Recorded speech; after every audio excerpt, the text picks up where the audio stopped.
Mais on ne peut passer ces frontières. Regardez-les. Les frontières d'habitude séparent. Celles-là aussi nous séparent. Mais elles peuvent nous unir. Comment le ferons-nous? Rien n'est possible dans ce siècle sans le plus haut niveau possible d'éducation de chaque être humain.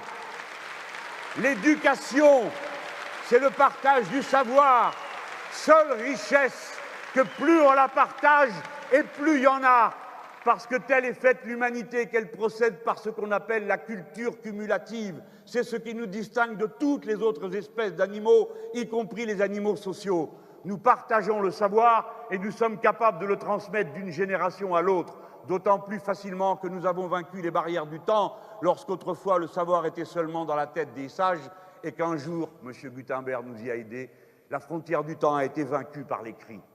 Eh bien, pensons-y.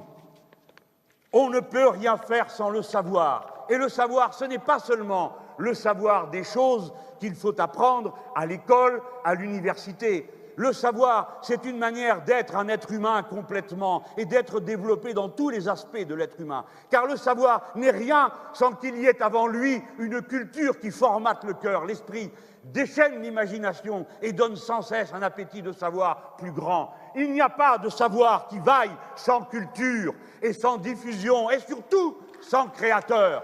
Marche devant nous dans le cortège de l'histoire humaine. Marchent devant nous les poètes, les musiciens, et avec eux, les ouvriers et les ouvrières hautement spécialisés, et tous ceux qui font tourner la maison du matin au soir.